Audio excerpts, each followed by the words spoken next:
Sungguh bangga punya alat seperti engkau. Kita bangga punya alat seperti Yesus yang selalu peduli dalam hidup kita, yang membela kita dalam segala aspek hidup. Puji Tuhan. Sungguh bangga Bapa.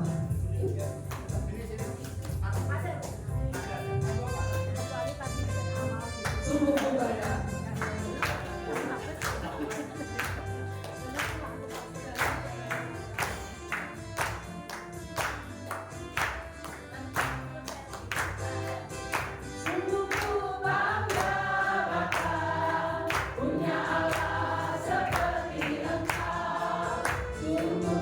Bangga Yesus atas segala pengorbanan.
nembak, dor. Saya tembak, dor lagi dor. Nah, kalau satu kali, tapi kalau dua kali saya bilang dor, dor. Nah teman-teman, gitu. Tapi kalau saya bum, begitu ya. Kalau sekali keliru. Kalau saya enggak dor, balik dor. Kalau saya dua kali dor, enggak kena.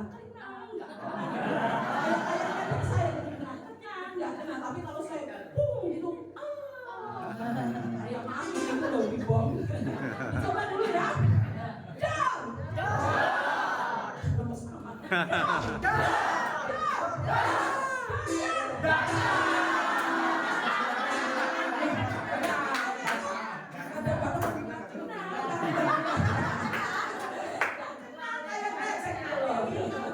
Oke, bilang ya.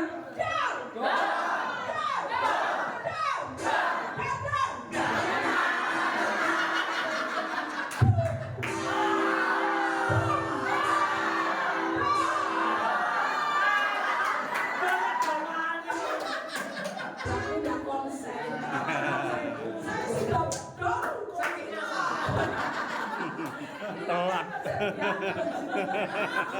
Konsentrasi lagi. Boom.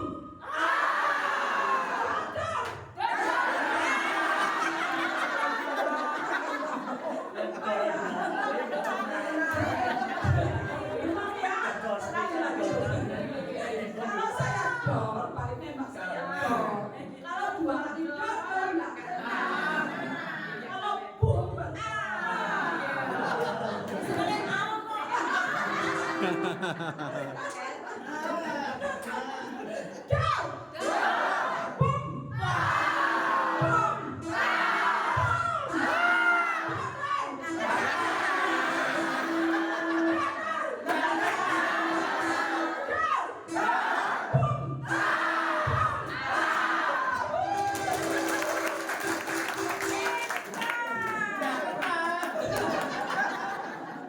Iya, kita berdoa untuk ya. Sudah selesai. Kesaksian dulu. Oh, kesaksian. Oh ya, silakan. Duduk ya. Ya, duduk. Silakan. Ya,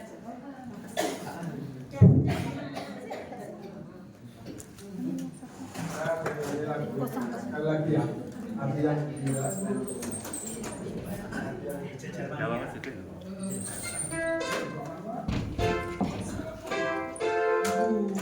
Jerman yang bebas punya tempat lagi? Enggak. Oh, Nanti. oh nanti.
Saya akan beri kesaksian.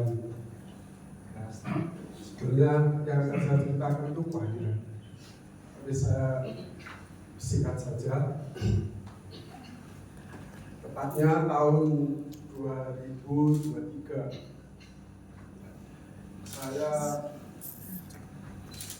merasakan sakit sih, cuman badan ini sering rasanya sakit mendadak. Iya, betul. Kadang Agak tengah. kaki, tangan rasanya linu.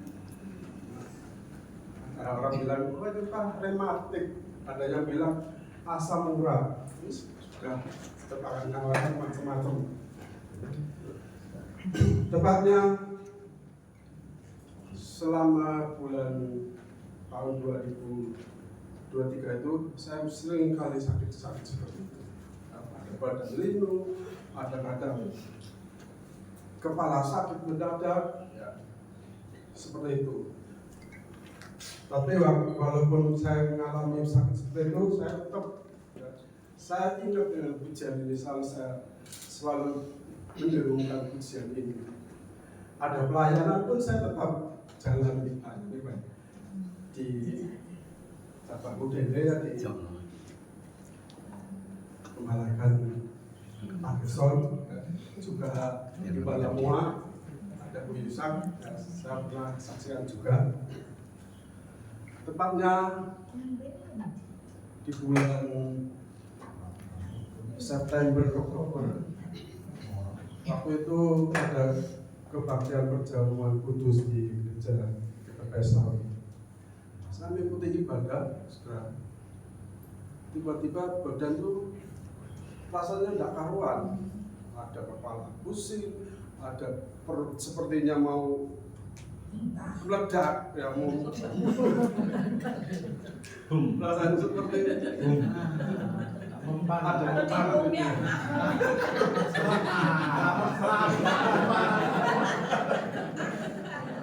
Saya bolak-balik ke belakang, barangkali mau ke Alvin, abang mau kencing, ternyata udah bisa. Kalau minum bisa minum ini, tapi tambah gak karuan.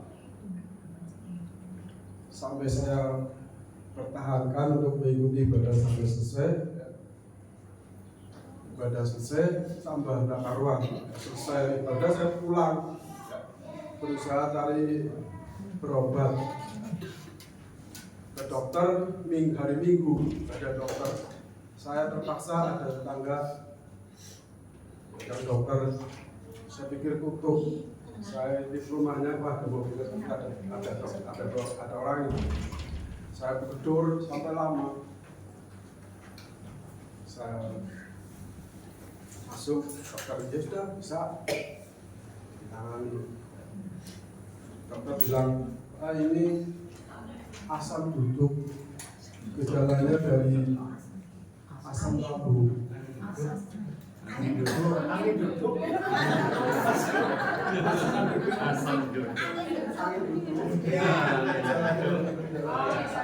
Dari sakit lambung. Jadi sakit lambung itu naik. Setelah dikasih obat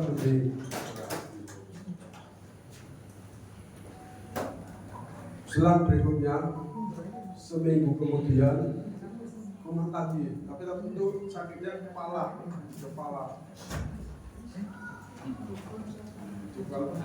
Diobati oleh dokter BPJS tidak bisa. Saya minum obat sampai 2 hari, tetap kepalanya itu sakit cekot gak karuan. Ganti ke dokter Tuhan lagi, kembali ke dokter Tuhan, ya, juga sama. Jadi sampai 4 hari saya minum obat dari besar dokter, 2 dokter, gak ada yang membantu. Terakhir saya periksa ke dokter Melani, baru bereda, ya. Itu akhirnya diperiksa juga, dicek darah, ya. Alhamdulillah normal, ya. Semua normal, tidak ada sakit apapun, hanya asam lambung bisa diobati. Dokter Melani bilang gitu. Tapi masih minum obat, masih sakit juga. 3 hari kemudian ke dokter Melani lagi. Kenapa saudara? Karena marah karena saya tidak mengikuti saran dari dokter Melani. Banyak makanan yang dilarang, terutama pedas, kecut, ya, rasa asam tidak boleh. Makan roti tidak boleh. Boleh makan sedikit, ya, kalau makan tidak sekaligus. Itu sudah Tapi apa? Puji nama Tuhan. Dengan pengalaman itu, Tuhan, saya dengan sungguh-sungguh selalu dalam menghadapi sakit itu saya ingat Tuhan. Saya lakoni dengan seperti yang pujian tadi, hati yang gembira. Saya walaupun lemas rasanya, saya tetap kerja, ya. Kerja, keluar keliling, jualan. Setelah berikutnya, saya berharap kepada Tuhan. Tuhan ingin sembuh, Tuhan saya ingin sembuh, jangan selalu sakit ya. Karena apa saudara, istri saya khawatir setiap kali makan mesti tidak ada yang masuk, sehingga badan sampai kurus, sudah hitam kurus. Kurus langsing. Jalan seperti sarung. Tapi oleh saya rasakan karena jamaah Tuhan, ya, waktu doa 10 hari juga, ya, saya di situ mengikuti betapa luar biasanya tangan Tuhan, dan saya rasakan bahwa mujizat itu masih ada.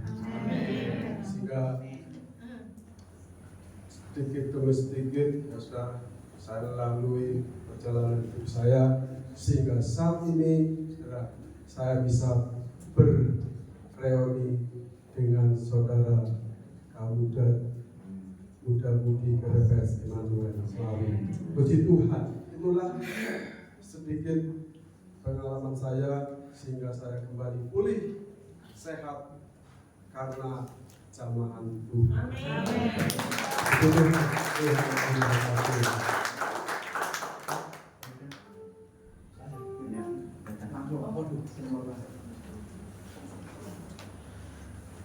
Selamat siang. Buka topinya dulu biar terima kasih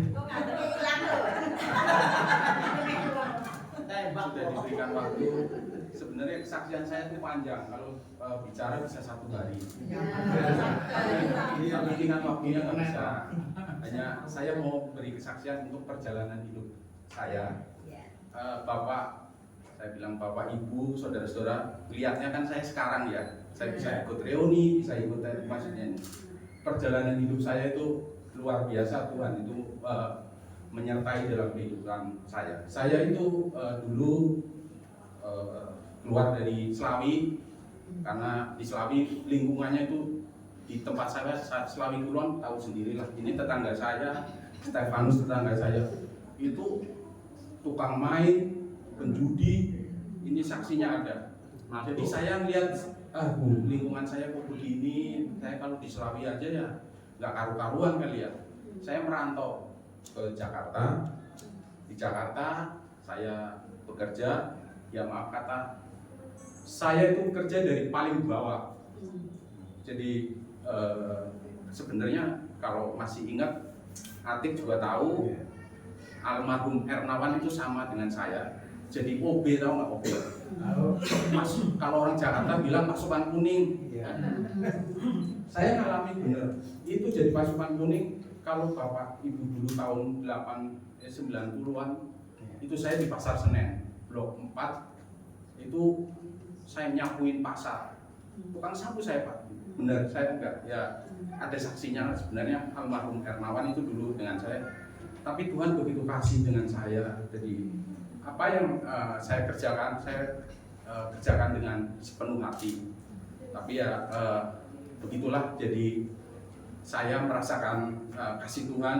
Tapi saya juga ke gereja tetap. Saya dulu ke Ketapang kali yang, tapi nggak ketemu ya Melanya, Om Ande. Jadi saya ke Ketapang, terus ke Kramat. Tuhan itu mengasihi saya.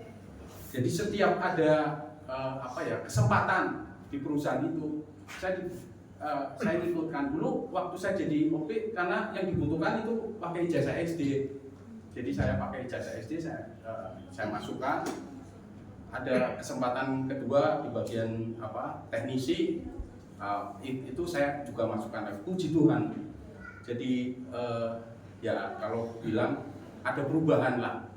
Jadi naik jadi teknisi. Dulu saya sempat jadi teknisi di di Pasar Senen, udah nggak jadi mobil lagi, bukan jadi pasukan kuning. Saya naik jadi di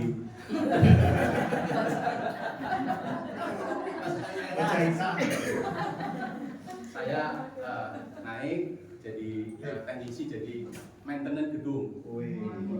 Jadi dulu kalau pasar saya itu yang maintenance gedung itu yang pegang kunci, tapi ceritanya nanti panjang, jadi ya itulah mengaji.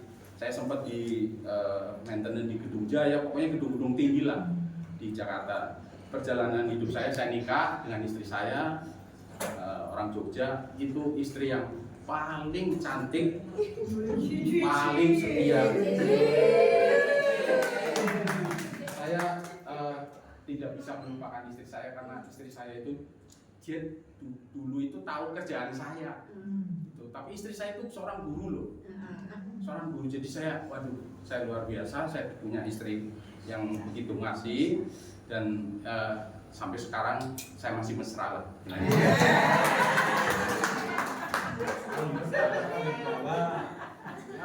Karena hal yang sesuatu nggak bisa masih ada pekerjaan. Nanti pasti saya akan bawa. Dan ya perjalanan itu saya puji Tuhan punya anak laki-laki 3 sama dengan Bro Yayong.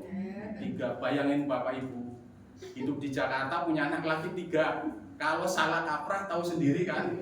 Tapi saya berdoa setiap hari. Jadi saya kalau ngajarkan anak, kadang-kadang kan orang hanya bisa tadi Bro Segar bilang bisa ngomong tapi pernah bisa ngelakoni kan. Jadi saya tuh harus memberikan contoh. Seperti saya dulu merokok, tapi kan kadang-kadang bapak-bapak ngomong, kamu jangan merokok, tapi bapaknya merokok. Itu aduh berat sekali. Saya berhenti merokok. Jadi ya saya harus konsekuen dengan apa yang saya ucapkan, apa yang saya lakukan. Puji Tuhan, saya dulu hanya ya lulusan S3, SD, SMP, SMA, SM. Tapi puji Tuhan saya punya anak ya sekarang lebih dari saya. Kan kalau kata pepatah ya anak bapaknya kuli, anaknya ya harus paling enggak jadi mandor lah. Kan itu aja ya. Ya itu yang saya alami dan terima kasih Tuhan menyertai dalam kehidupan saya, di dalam setiap langkah saya. Sampai hari ini 4 kali reuni saya datang terus. Dulu saya dari Kalimantan, dari mana pokoknya saya harus datang karena ini yang menguatkan saya di dalam iman saya.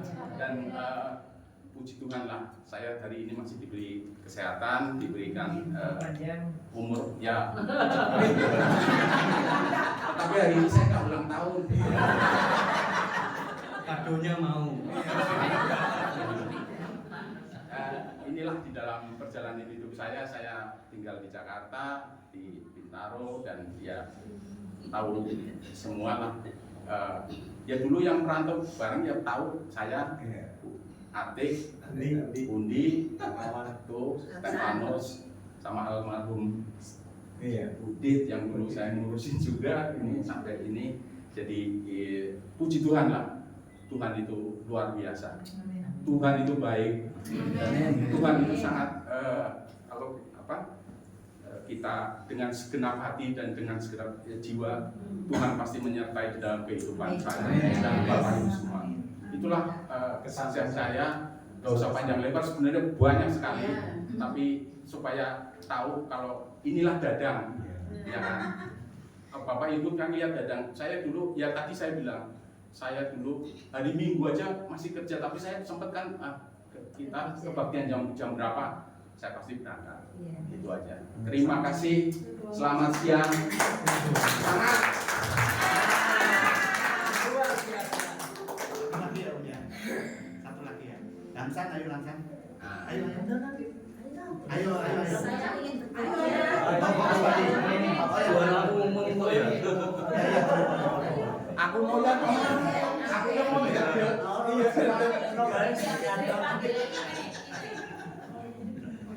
ini kasih untuk semuanya. Kalau saya ingat di sini ada beberapa yang saya kenal dan yang tidak. Saya dulu kecil di KPPS sekolah minggu sama Ate kata apa sama kakak atik itu Nadine, terus Kokyok kata apa ya Pikian tuh ya. Iya, terus saya aktif. Mamaku itu dulu juga aktif. Mamaku itu sebagai bendahara di gereja KPPS tapi di Legok, Amun Budi Mulia. Ya, terus jadi tim pesuk. Tim pesuk itu sama Mama Kenya. Mama Kenya orang itu memang berkorbannya banyak. Untuk keluarga juga harus berkorban. Sebab kalau waktunya harus mengurusi rumah tangga, terus harus pesuk-pesuk meninggalkan tanggung jawab rumah tangga gitu ya. Jadi waktu itu saya ini domba yang tersesat saudara kasih. Domba yang hilang, tetapi Tuhan sudah menemukan kembali. Mama itu sakit sampai meninggal.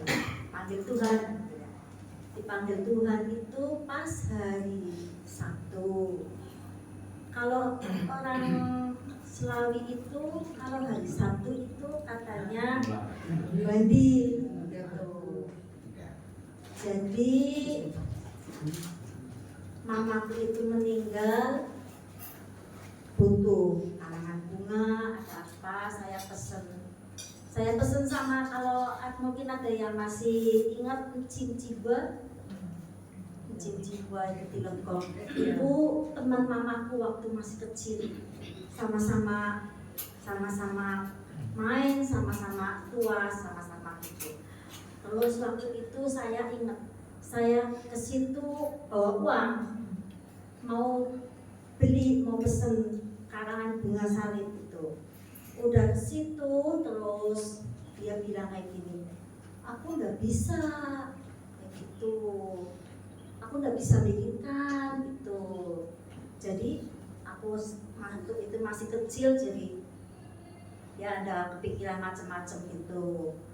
Terus ada orang lagi pesen bisa gitu. Jadi menurut kakak saya itu, oh ini gimana sih kayak gitu sebagai jemaat pengikut Tuhan kok kayak gitu.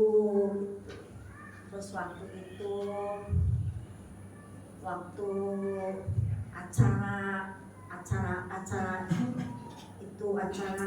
di kematian itu ada jipok ada apa yang banyak yang tidak datang saudara kasih.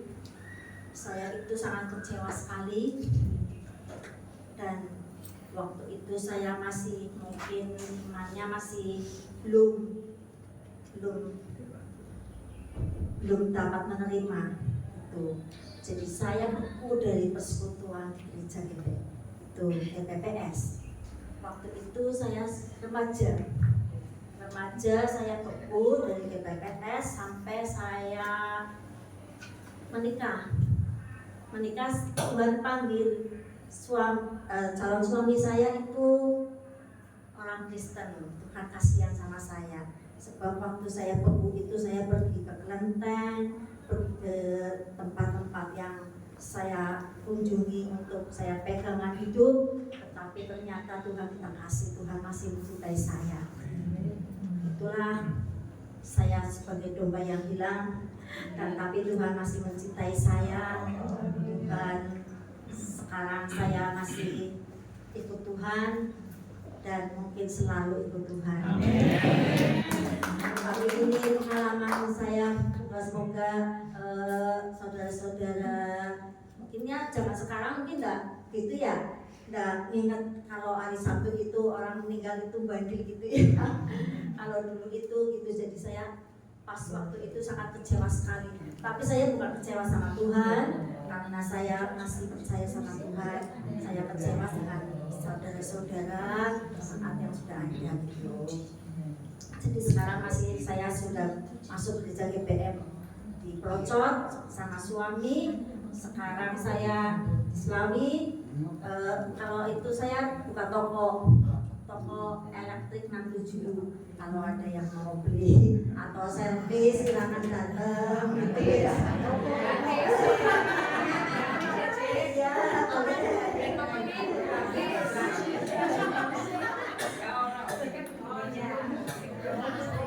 Dan saya ingin bersaksi yang sungguh luar biasa, saudara kasih, karena anak saya itu yang pertama itu sekolah, waktu itu sekolah SMK, terus pas itu PKL itu saya berikan sepeda motor. Sepeda motor itu waktu pulang dari PKL itu kecelakaan itu tabrakan sama itu orang yang naik motor tabung dari kapal, orang-orang yang kerja di kapalan itu habis pulang terus mabuk gitu, jadi tabrakan sampai hancur muka ini putus semua, ini putus semua, gigi habis, keluar hidung dari telinga, hidung, mulut, keluar darah semua. Jadi waktu itu tetangga saya itu ada di situ, tapi tidak tahu kalau itu anak saya. Jadi dia cuma lihat aja. Terus kalau tidak salah itu Wiwi, mungkin si Yuli tahu ya Wiwi Kunciong. Oh ya tahu. Ya, tahu anak saya, tapi tahu kecelakaan di Pagungan gitu ya, dimasukin ke rumah sakit. Katanya si Wiwi, itu aku udah tahu ya kalau itu anakmu, karena pokoknya sudah mungkin saya vonis itu sudah gak ada gitu. Jadi saya dikabari, saya berdoa sama Tuhan tolong, dan Tuhan masukkan ke rumah sakit Tegal, Jambon, tetapi tidak apa-apain saudara kasih. Saya berdoa sama Tuhan, saya punya uang cuma 100.000 waktu itu. Saya tidak pegang uang 100.000. Saya berpikir bahwa gimana Tuhan ini, kalau masuk dibawa ke luar kota pasti aku akan harus mengeluarkan uang puluhan juta gitu. Tetapi Tuhan itu sungguh-sungguh luar biasa pertolongannya. Dan ada seseorang mengatakan, ini loh, aku punya kartu, silakan mau pakai seberapapun kamu pakai itu, nanti masalah pembayaran terserah kamu, sebisanya kamu gitu. Puji Tuhan, saya begitu berdoa kepada Tuhan, terima kasih Tuhan, pertolonganmu yang sungguh luar biasa. Anakku bisa operasi dan berhasil, semuanya baik-baik. Sini udah dipotong gini, sambung semua, bab lepas, sini lepas, jadi gigi sudah putus semua. Masih di sini ada luka. Mungkin saya sudah, kalau yang lihat itu benar, tetanggaku itu bilang gak ada, sudah gak ada, aku gak tahu itu anakmu gitu. Sungguh luar biasa. Saya percaya bahwa pertolongan Tuhan itu sungguh ajaib, dan kita akan sungguh-sungguh tergoyahkan. Terima kasih atas kebersamaannya. Amin. Oh ya, sebentar, aku minum itu.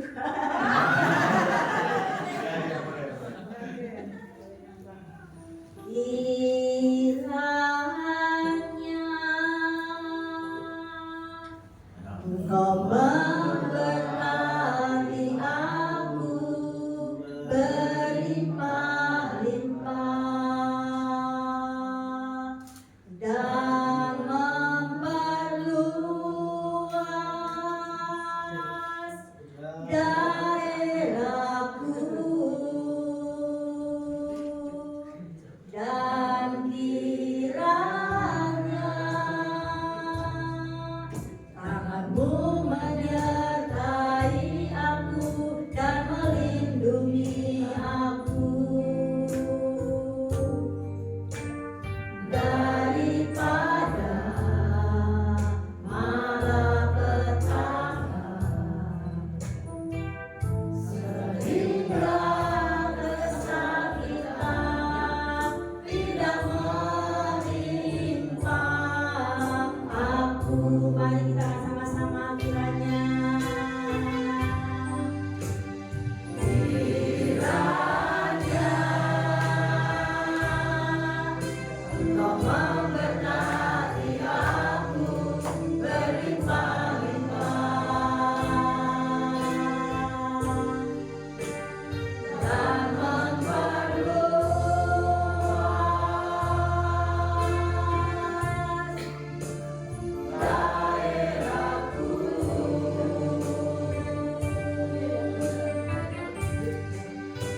kesaksian yang luar biasa. Dan kita masuk acara kita, dan saya tidak akan panjang lebar, tapi saya berikan materi pada beberapa teman 3 hal ya tentang tentang keluarga, tetapi saya hanya akan fokus pada satu yang terakhir, pengelolaan keuangan. Kami minta bisa duduk di sini biar lebih pengelolaan keuangan. Ngadep sana aja. Ya, kan semua menghadap ke sini. Cici maning ya. Kalau ngomong pengelolaan keuangan itu harusnya bisa ini paling hebat. Accounting. Lebih tepat. Jadi nanti walaupun duduknya di sana bisa bantu komen ya. Pengelolaan keuangan. Jadi kita akan talk show dan saya akan tanyakan kepada mereka. Dan mungkin ada yang bisa menambahkan bagaimana kita bisa mengelola keuangan dengan baik. Sebelum saya tanya kepada mereka ya, kalau penghasilannya lebih, tentu lebih gampangnya dari saya mengatur keuangan, betul ya. Kalau kebutuhannya 5 juta, penghasilannya cuma 3 juta, gitu gimana?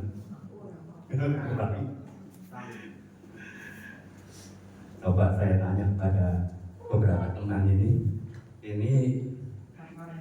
pakarnya. Tiap hari pagi ini kepegang sama dia. Luar biasa dong. Yang penting dapat buah. Iya. Nah, saya tanya langsung aja. Menurut pengalaman Yaya, Adik, dan kita, ini kan 3 orang yang berbeda profesi ya, dan tentunya yang lain juga pasti punya pengalaman untuk pengelolaan keuangan. Kira-kira bagaimana yang terbaik, yang tepat untuk cara mengelola keuangan? Jadi cara mengelola keuangan yang baik. Ada yang bisa yang duluan?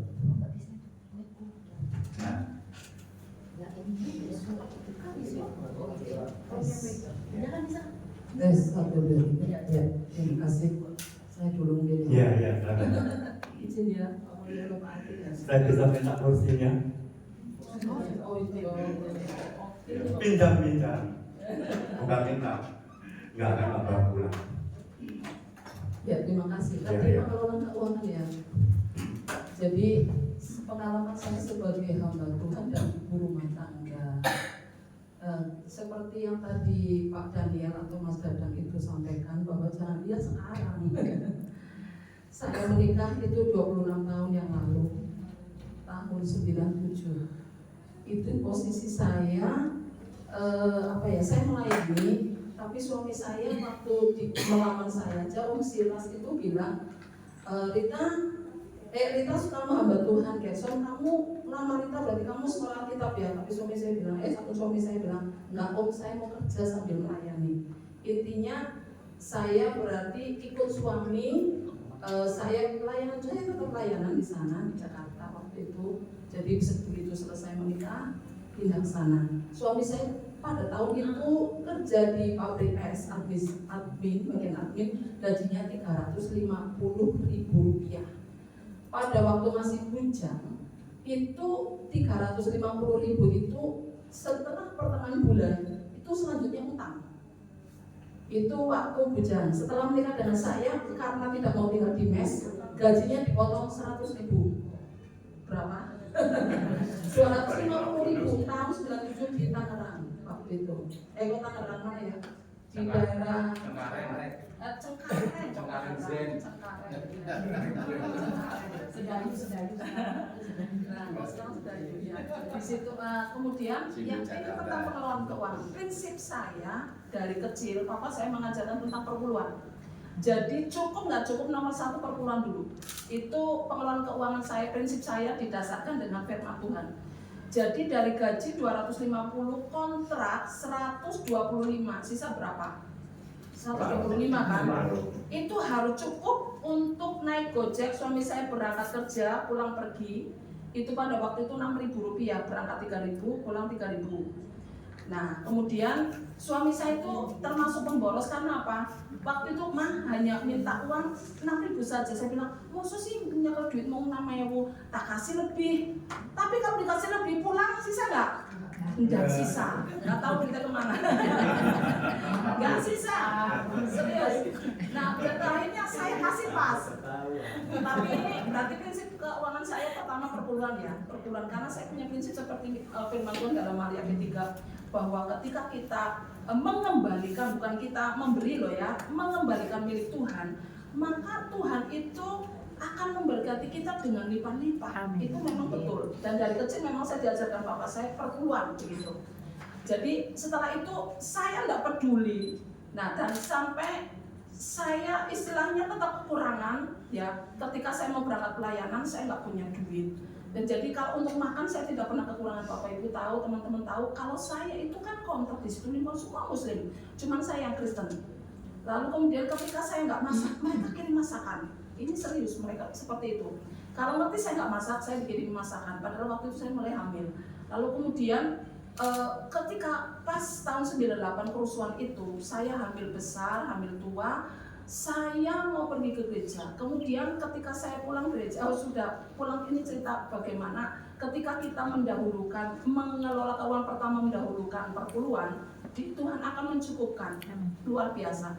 Jadi pada waktu itu saya dalam kondisi hamil tua, suami saya sudah di PHK setelah menikah dengan saya cuma 6 bulan kerja.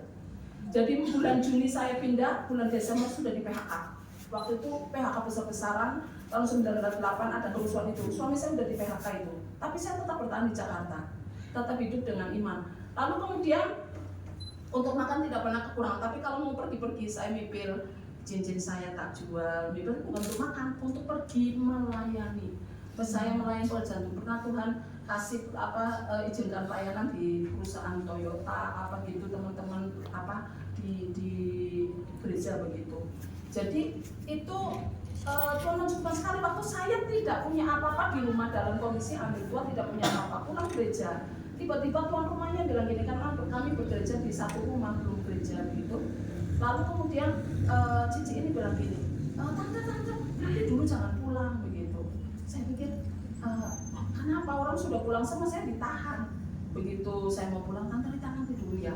Ini pulang ya sembako. Bapak Ibu teman-teman tahu semuanya lengkap, namanya sembako lengkap ya, ada beras, ada minyak, sesuai dengan yang kami butuhkan. Saya pulang nangis karena apa, Tuhan cukupkan. Demikian pula waktu saya melahirkan. Jadi saya melahirkan itu yang pertama meninggal gara-gara bayinya terlalu besar 4,5 kilo, tidak pernah periksa dengan dokter karena suami saya posisinya nganggur, nggak punya duit. Mau melahirkan hanya punya uang 90.000. Tuhan buat saya tidak ingat maksudnya pinjam uang atau enggak seperti itu, enggak mikir sama sekali atau ini kalung yang saya punya dijual atau titip atau bagaimana, enggak punya pikiran. Akhirnya tetap di bidan. Sementara pas bidan itu yang 3 bilang saya normal. Lalu kemudian singkat cerita gagal begitu. Tapi setelah saya berdoa, ini bicara tentang duit ya. Saya punya duit 90.000, saya tidak beriman sama Tuhan. Ketika anak saya akhirnya meninggal 5 hari saja karena salah mengambil keputusan, saya berdoa, saya nangis. Tuhan bilang, kamu salah berdoa, kamu tidak percaya sama aku. Jadi gara-gara 90.000 saya nggak nekat ke rumah sakit. Saya percaya kalau saya ke rumah sakit dioperasi pasti anak saya hidup. Karena apa? Karena pada waktu itu anak saya sungsang, bayangin aja 4,5 kilo, anak pertama sudah kelebihan hari 10 bulan jalan, itu satu keluar kaki lagi, lalu tangan keluar satu, bayangin aja. Untung saya masih hidup. Ya jadi perjuangannya luar biasa. Nah Tuhan uji lagi. Anak saya yang kedua dan ketiga, anak yang kedua, yang pertama kan meninggal, yang kedua itu Noel itu juga sama Tuhan uji dengan masalah keuangan. Ini tentang pengelolaan keuangan. Jadi karena saya posisinya sebagai hamba Tuhan uji iman saya. Tapi saya punya prinsip, apapun yang terjadi tetap operasi kalau seandainya terjadi seperti itu. Sebab Tuhan bilang kamu salah ambil keputusan. Jadi saya memang salah karena saya nggak beriman sama Tuhan. Udah gitu yang kedua ternyata ini hal yang mustahil. 9 bulan saya ke Dokter Holly Tegal itu udah sudah normal. 9 bulan harusnya nggak berubah.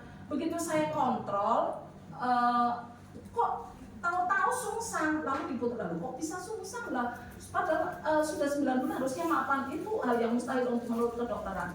Lalu kemudian saya putar, ya Bu diputar. Seminggu kemudian Ibu kesini, nanti saya kontrol, kemudian kita Ibu melahirkan, begitu ya, sudah ditentukan APR-nya. Lalu kemudian ketika saya datang, malah ini anak melintang, besok operasi. Kan butuh duit, dulu kan nggak ada BPJS. Tapi saya nggak peduli, karena saya percaya pengalaman pertama Tuhan pasti cukupkan dengan caranya, saya nggak ngerti caranya. Dan Tuhan luar biasa, yang kedua itu mencukupkan biaya operasi, bahkan berkat untuk anak saya itu loh, baju-baju, lalu kemudian sabun, sampai 1 tahun baru habis. Sabun bayi itu sampai 1 tahun baru habis. Demikian anak ketiga pun Grace itu juga harus operasi. Jadi Tuhan memang uji berulang kali, tapi karena mendahulukan perpuluhan, ya termasuk anak saya kuliah. Jadi saya satu kesaksian untuk masalah pengelolaan. Ketika kita menomorsatukan, jangan pikirkan, karena kalau menghitung tentang seperti yang tadi Om Kris bilang, income-nya cuma 5 juta misalnya, tapi kebutuhannya 10 juta. Jangan pikirin, lah nanti saya berarti nggak cukup, kebutuhanku 10 juta, aku nggak bisa perpuluhan. Jangan. Kalau kita beriman itu cukup, Tuhan kasih lebih. Tuhan memberikan jauh lebih banyak dari apa yang kita doakan, apa yang kita perlukan. Itu yakin. Dan ketika anak saya kuliah yang pertama itu di UKSW, sekali waktu mama deadline-nya tanggal sekian. Ketika saya Pak ambil uang di ATM, saya bilang itu sama suami, ternyata masih kurang. Waktu itu dibutuhkan pembayaran 3,5 juta, kurang 1 juta. Lalu saya nggak bisa apa-apa. Saya juga kalau bilang sama kakak saya, mungkin kalau saya bilang ya wis tak transfer, atau saya bilang Bu Lini yang satu rumah, Bu Lini itu orangnya gampang sekali. Bu Lini kuliah butuh uang 1 juta pasti kasih, tapi saya nggak mau. Saya cuma pakai air mata dan lutut saya sembahyang, saya ambil doa puasa 3 hari. Lalu Bapak Ibu teman-teman tahu, langsung transfer berhasil 1.200.000. Masih ada saldo berapa? 200.000. Itu yang saya paling tidak pernah lupa, dan masih banyak yang lain kebutuhan bermujizat ketika kita perpuluhan. Itu satu. Lalu kemudian harus tahu prioritas. Ya, nah ini mama-mama ini jangan suka shopping sembarangan. Jadi prioritas. Kalau saya untuk anak saya kan asuransi pendidikan nggak punya duit banyak, jadi saya 200.000 itu tiap bulan saya kayak orang arisan.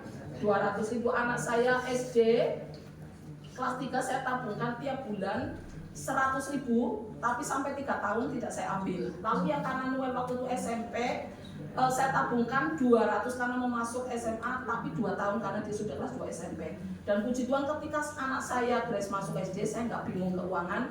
Noel masuk SMA, saya nggak bingung keuangan. Yang luar biasa lagi, ketika Noel itu masuk di SMA 1 itu, kan saya modalnya itu pas-pasan. Tapi ada satu jemaat itu datang ke rumah kami, dia bilang begini, Pak Gerson Burita, saya ini ada berkat uang 3 juta.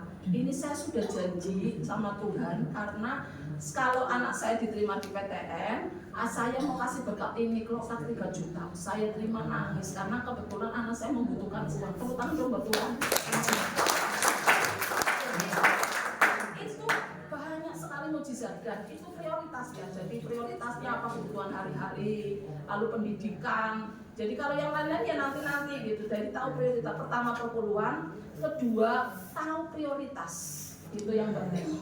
Jadi kalau seorang ibu tidak tahu prioritas, pasti enteng-entengan ya. Kata alas entek omah katanya begitu, kedaringan kosong ya. Jadi bijaksana. Terus wanita itu harus banyak berdoa.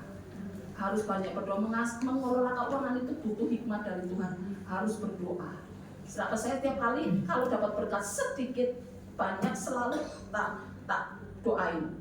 Berapapun tak doain. Terima kasih Tuhan buat bibit berkat ini. Jadikan ini berkati ya, apa yang saya terima menjadi bibit berkat, karena saya percaya kalau bibit itu Tuhan tambahin saya dapatnya 10.000 tapi Tuhan dan itu memang betul. Saya sudah praktek selama menikah 26 tahun. Itu Tuhan Yesus luar biasa. Amin. Ya, jadi pertama perpuluhan, kedua pertama perpuluhan, lalu tahu prioritas dan jangan lupa berdoa. Minta hikmat mengatur keuangan itu penting ya. Ya mungkin itu Om yang bisa saya sharingkan. Ya, luar biasa. Jadi wanitakan saya menikah catatan sipil selalu sudah ada jamnya, tanggalnya, hanya sekitar 1 menit saja. Kemudian kami berangkat, saya di Losari, istri waktu itu kerja di Jamu Simping. Kemudian saya sudah janji 2 saksi saya adalah papanya Pak Dornyanto, yang kedua adalah Pak Didi, anaknya nggak ada, ini nggak ikut. Kali Jembangan. Ya.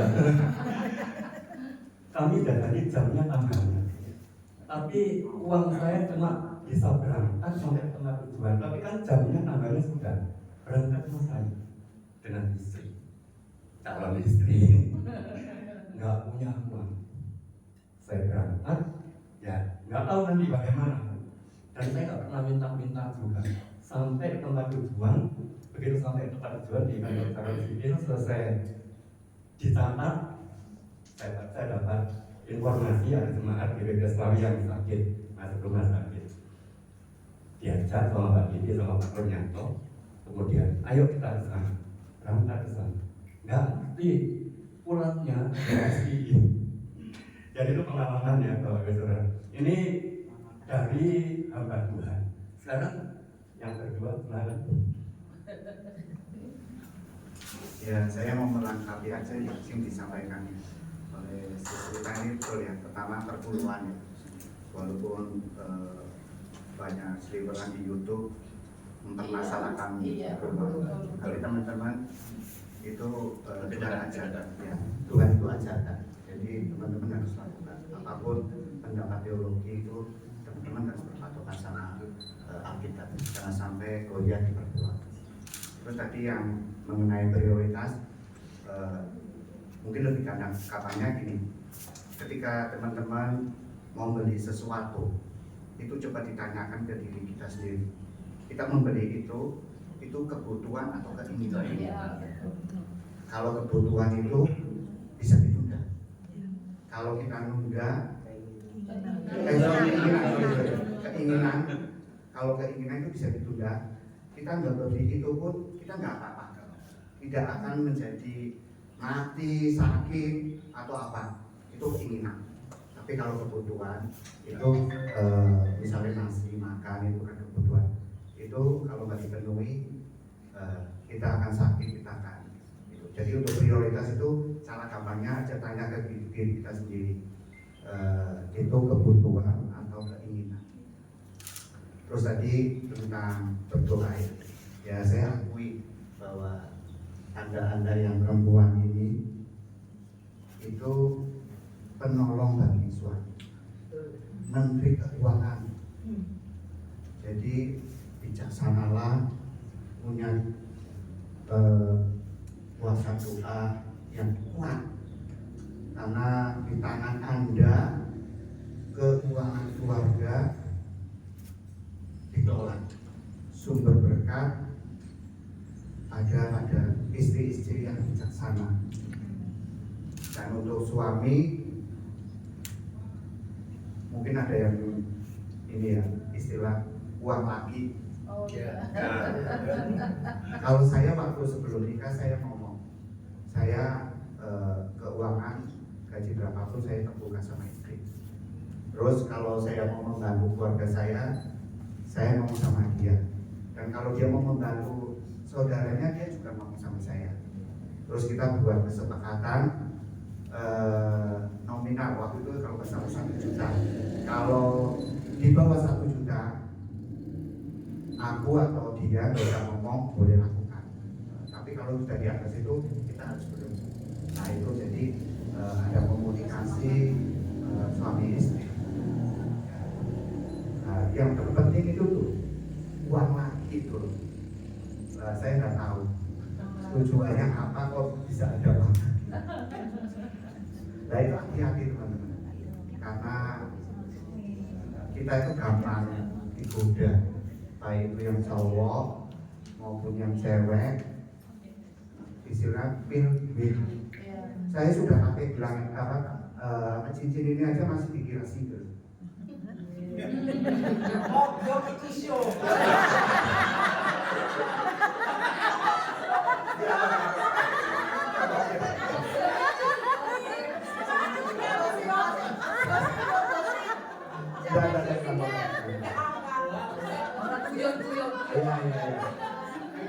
Teman-teman, kita itu berkomitmen dengan pasangan kita itu sumber berkat keuangan kita. Kenapa keuangan keluarga itu kacau? Karena ada bil, ada win. Uangnya tidak disalurkan untuk keluarga, tapi untuk orang lain.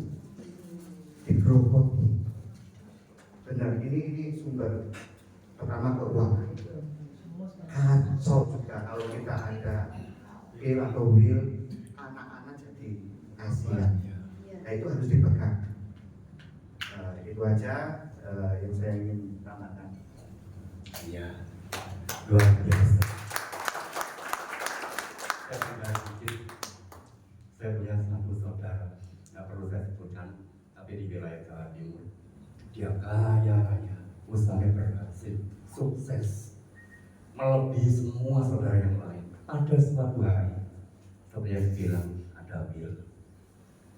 Begitu dilakukan, habis sampai hari ini. Padahal dia paling sukses dari semua saudaranya. Beli ini berapa gedung megah, mobilnya sekian banyak.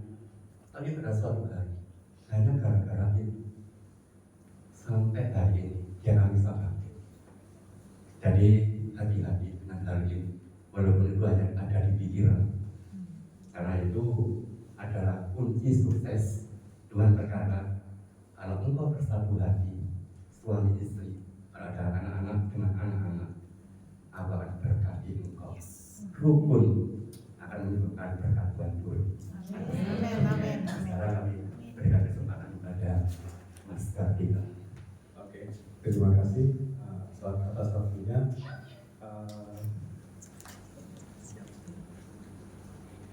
Bicara tentang pengelolaan keuangan itu sebetulnya kita bagi menjadi dua.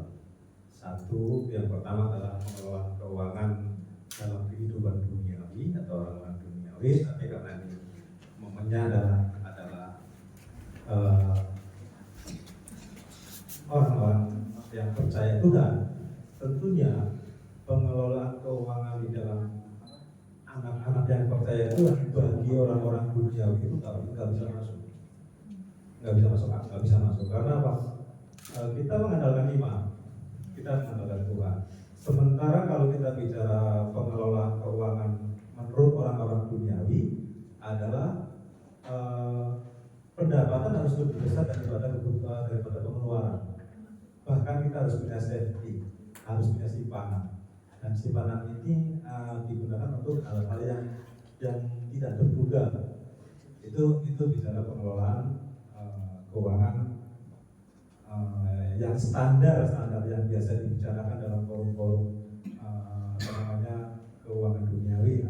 Namun selama saya mengikuti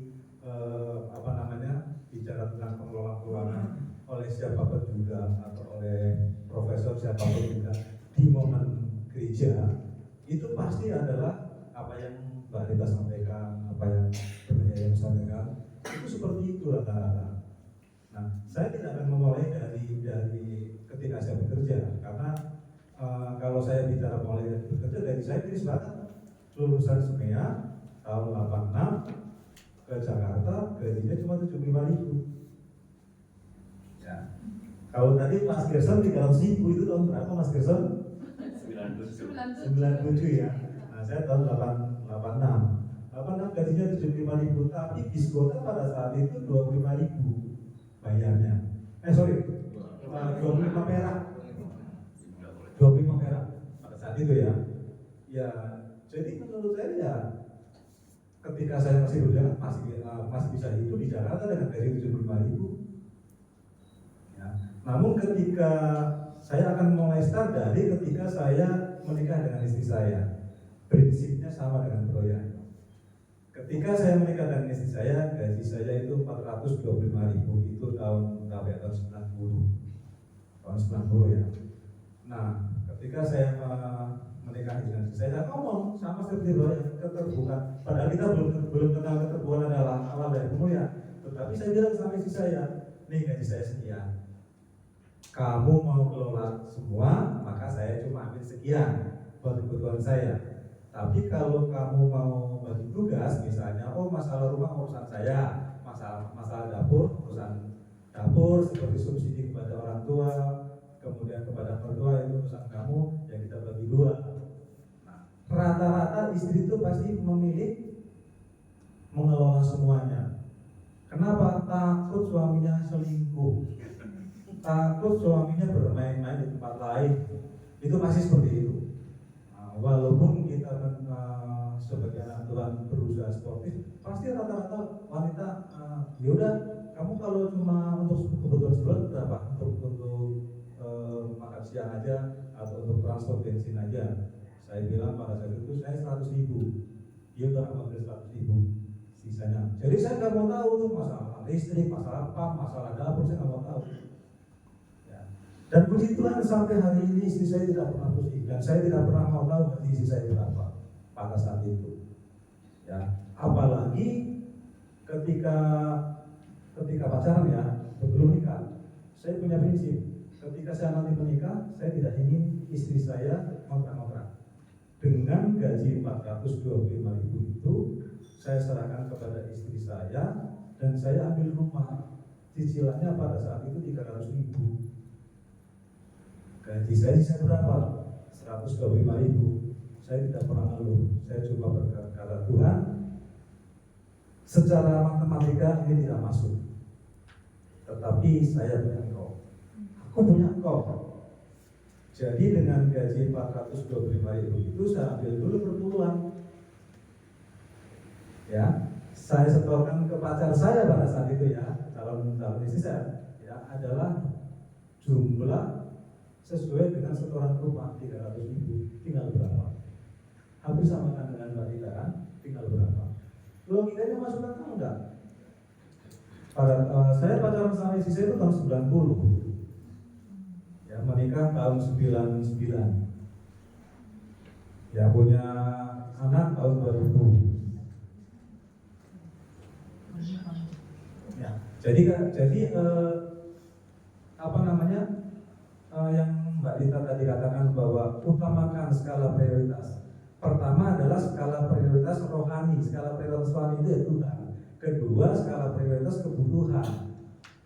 Jadi sampai hari ini, ya istri saya punya tabungan berapa, punya sisa uang berapa, saya tidak pernah mau tahu. Bukan karena saya nggak mau tahu dan saya nggak pernah mau tahu, karena saya sangat percaya sama istri saya. Seperti itu. Maka saya selalu mengatakan kalau misalnya di event-event di gereja atau event-event sosial ya, saya tidak pernah memutuskan sendiri masalah keuangan. Saya selalu berkata, ntar ya, saya tanya Menteri Keuangan saya dulu. Saya tanya Menteri Keuangan dulu. Nanti Menteri Keuangan saya konsepnya adalah kembali seperti proyek tadi, sharing. Ada nggak? Kira-kira ada nggak? Istri saya selalu kata bisa Pak, bisa Pak. Bisa Pak. Padahal suatu ketika misalnya apa yang dia alami, nanti tiba-tiba dia nunjukin, ini Pak saldo uang saya tinggal segini. Dia punya 3 rekening nih, rekening satu 100.000, rekening satu. Ya sudah, kita berdoa saja. Anak-anak nggak pernah tahu. Tahunya ya sekolah lancar, itu lancar, semua lancar. Tapi puji Tuhan, seperti Bro Dada katakan tadi, jangan lihat sekarang. Ya. Karena misalnya, oh saya punya mobil, oh saya punya rumah, oh saya punya rumah lebih dari satu misalnya, saya punya mobil lebih dari, anak-anak kuliah di tempat yang baik misalnya. Jangan lihat prosesnya itu, karena memang Tuhan itu menginginkan kita berproses menjadi dewasa. Tuhan itu tidak pernah menciptakan kita untuk instan, tapi berproses. Demikian juga pengelolaan keuangan. Pengelolaan keuangan sudah begitu. Kenapa sih kita lulus S1 tidak langsung gaji sebesar seperti yang kita inginkan? Tidak pernah ada. Karena kita butuh proses. Sementara yang tadi Bro Dada katakan bahwa dia lulus SD, ya tentunya gajinya standarnya SD. Ketika dia lulus SD, ya tentunya standarnya UKM, karena itu cara-cara pengelolaan keuangan duniawi. Tapi pengelolaan keuangan di dalam kehidupan Kristen nggak seperti itu. Banyak hal yang tidak diterima oleh orang-orang duniawi. Maka kalau misalnya Om bisa mengatakan bahwa pengelolaan yang benar yang kayak gimana, ya seperti itulah. Seperti itulah. Banyak hal yang tidak bisa kita terima atau secara logika, tetapi itu terjadi dalam kehidupan kita. Siapanya nggak berusaha jadi seorang pengusaha kasur misalnya, kita nggak pernah tahu dia dulu kayak gimana, kita tahu. Teman-teman saya juga tahu bahwa kehidupan saya dulu gimana, waktu di kampung, waktu ini. Tapi ketika kita pulang dari Jakarta ke kampung, kita dipanggilnya bos, kan gitu kan? Biasanya seperti itu. Karena perutnya bos. Bos. Nah, kita nggak traktir nggak enak, ditraktir nanti bagaimana ya kita? Ya sudah, tapi kan hubungan kita baik, udah traktir aja. Tuhan bagaimana nih? Kalau orang yang peka dengan suara Tuhan pasti jangan, Tuhan bagaimana ini? Nggak enak di Tuhan. Udah, Roh Kudus bilang, udah traktir aja, kamu nggak usah khawatir. Kalau ada khawatir, ya itulah yang akan terjadi. Ya. Makanya Tuhan berkata, kesusahan sehari cukuplah untuk satu hari. Tuhan sanggup melakukan hal-hal yang mustahil. Tetapi kadang-kadang kita khawatir. Kita serahkan permasalahan kita kepada Tuhan. Tetapi kadang-kadang kita tarik bututnya gitu. Gandoli gitu. Kita serahkan mapnya nih, mapnya udah diterima sama Tuhan. Tapi kita pegang terus kayak gini. Buntutnya siapa? Betul, nah? Buntutnya siapa yang dipegang gitu? Nah, buntutnya langsung ya. Ya kira-kira begitu. Ya, jadi beberapa kali saya ikut seminar tentang pengelolaan keuangan di dalam gereja, ya, ataupun di lembaga-lembaga keuangan, itu sangat berbeda, tidak masuk akal. Ya, saya ringkas rasa konsultan kita tahu, ya, kita punya konsultan spesialisa, ya, rata-rata masa persis begitu, apalagi mungkin bisa bersama dengan saya ya, dalam arti profesinya gitu ya, di mana kita mengaudit sebuah laporan keuangan perusahaan pasti seperti itu, pendapatan harus lebih besar daripada pengeluaran. Itulah keuangan yang sehat. Tapi kalau misalnya pendapatan lebih kecil dari daripada pengeluaran, maka akan rugi. Hal itu tidak berlaku dalam kehidupan Kristen, nggak berlaku. Ya, tapi kata tidak berlakunya itu nggak gampang, berat, karena kita harus bergumul, yaitu dengan tetesan air mata, ya, hal-hal yang tidak kita duga terjadi, misalnya seperti kesaksian istri saya dari Malang. Cuma istri saya tidak begitu aja tentang keuangannya. Ya, jadi tidak pernah akan ketemu kalau misalnya pengelolaan keuangan dalam kehidupan kekristenan sama pengelolaan keuangan dalam kehidupan duniawi, tidak pernah akan ketemu. Ya, saya pikir itu dari saya. Namun tetaplah bahwa apapun yang terjadi di dalam kehidupan saudara dan saya, tetaplah bahwa Tuhan bersama-sama dengan kita. Ya. Itu aja, karena apa? Makanya saya pada saat bisa mengatakan ini gimana, saya bilang tenanglah, dalam mengelola sebuah laporan, sebuah keuangan yang sifatnya sifat rohani, Tuhan pasti cukupkan. Itu aja. Terima kasih Om.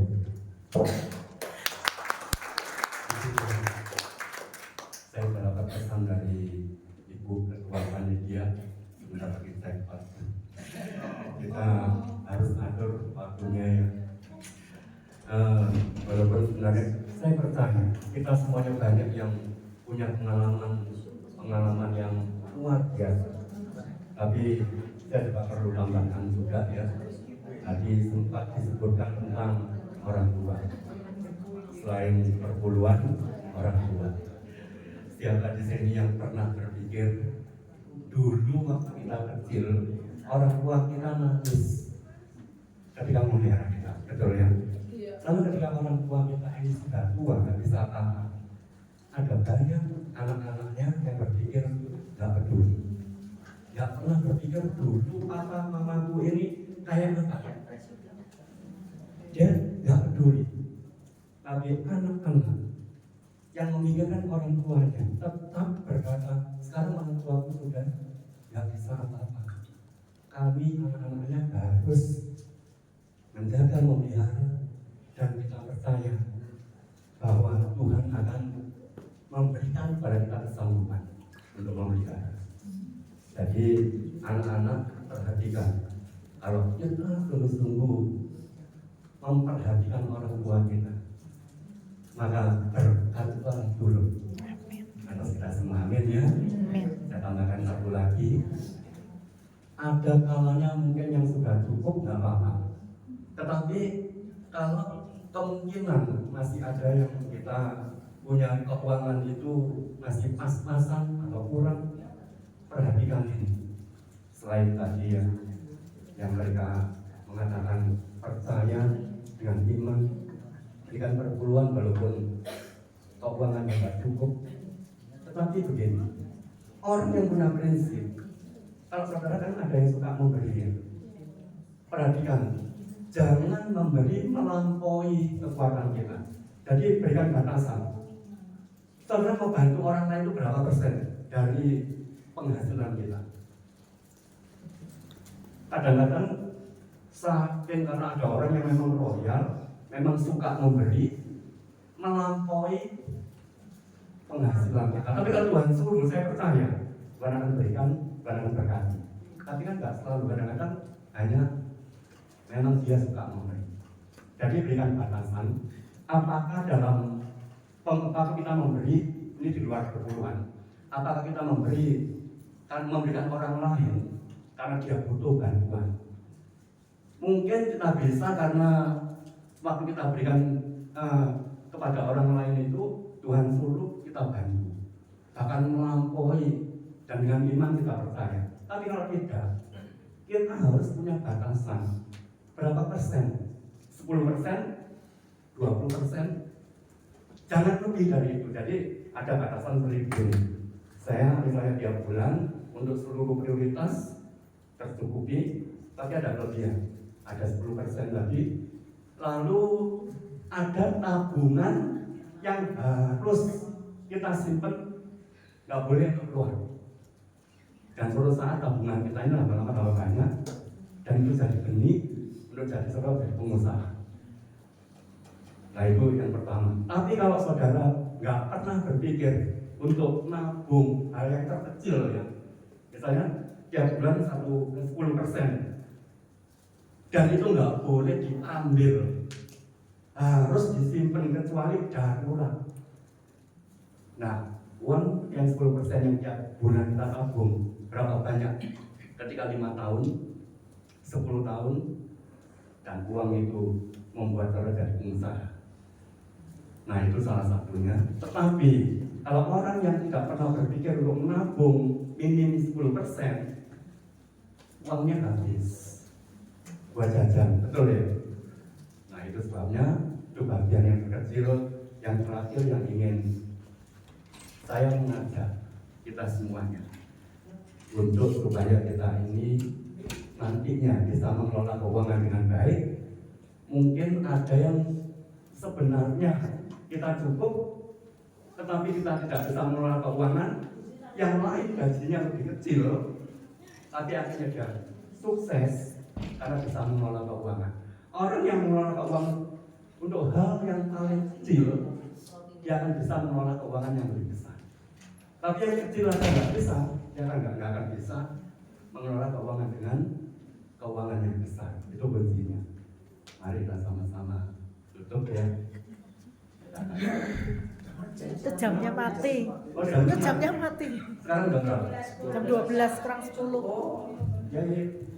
Tasnya ada di keluarga semua. Ya. Ya. Tutup aja.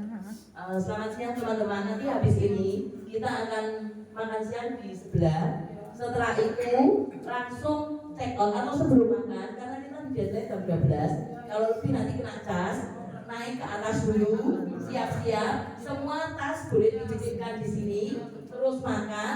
Kunci dikembalikan ke saya lagi. Ya, tolong kunci dikembalikan saya di sini.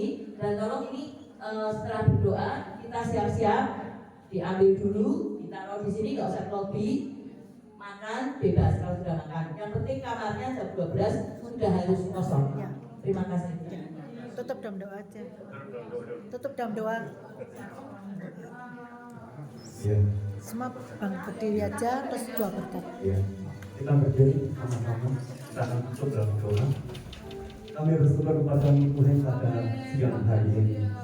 Mulai kemarin sampai hari ini, kami menikmati hadirat-Mu. Kami dibangun, kami semangat, pulang dengan semangat yang baru. Amin, Kiranya amin. anugerah-Mu menyertai kami, Amin. memberkati perjalanan kami, Amin. kita dengan selamat ke tempat kami masing-masing. Ya, yes. Dengan berkat ilahi, Amin. berkat yang Tuhan curahkan buat kami, Amin, amin. dengan semangat yang baru, berkat yang baru, memandang Tuhan dan percaya penuh kami dijaga, dipelihara oleh Tuhan. Amin, amin. Terima kasih Bapak. Kami bersyukur dalam nama Yesus kami berdoa. Mari kita akan sama-sama angkat tangan untuk menerima berkatnya. Dan sekarang Bapak, Ibu, Saudara, terimalah berkat rahmat anugerah Allah. Pada cinta kasih Tuhan Yesus Kristus dan persekutuan Roh Kudus yang memberkati hidupmu dari hari ini sampai selama-lamanya. Diberkatilah rumah tanggamu, diberkatilah usaha dan pekerjaan, Amin, amin. diberkati pelayananmu, Amin. diberkati studimu, Amin. diberkati kesehatanmu, Amin. dan diberkati apa yang kau kerjakan. Tuhan campur tangan, Tuhan memimpin akan hidupmu, dan Tuhan Yesus yang membuatmu menjadi berhasil. Dalam nama Yesus, kami berdoa. Haleluya. Amin. Sebelum ke kamar, foto sekali untuk pakai. Oh ya, foto ini ya. Foto di sini dulu Ya. sekali. Nanti kalau habis makan kita fotonya di luar. Ya. Jadi jangan ganti.